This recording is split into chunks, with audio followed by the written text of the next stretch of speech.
Roy Jones versus Bernard Hopkins. Wow. Damn. Shoot. Just going by the way Roy Jones looked in his last fight, I'm gonna have to go with Bernard Hopkins on this one. Roy Jones looked horrible in his last fight. Getting knocked out. I think it was in the first round. It was against a fighter I never even heard of before. Bernard Hopkins, he did beat Kelly Pavlik, so that's a pretty good victory for him. So even though Bernard Hopkins is past his prime, he's still performing pretty good. Whereas Roy Jones, he's just not the same fighter he used to be. And I just don't see Roy Jones winning this fight. I see Bernard Hopkins winning by decision. I think Bernard Hopkins, he'll probably be ahead 3 or 4 points on Roy Jones by the time the fight is over. So I'm thinking that Bernard Hopkins will get a unanimous decision.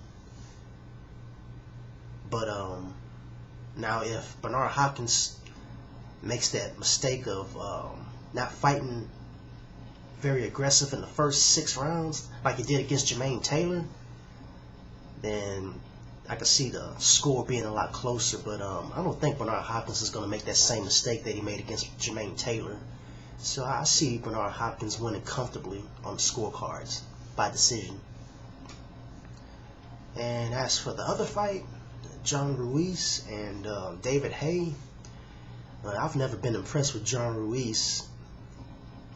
And going by David Haye's fighting style, I think that David Haye will probably knock Ruiz out in the 6th round.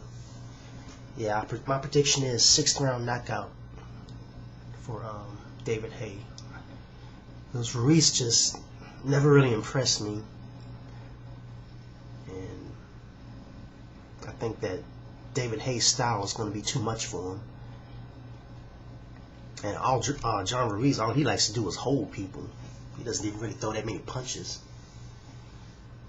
So for John Ruiz versus David Haye, I predict that David Haye wins by 6th round knockout. And like I said earlier, I believe that Bernard Hopkins will win by decision against Roy Jones Jr.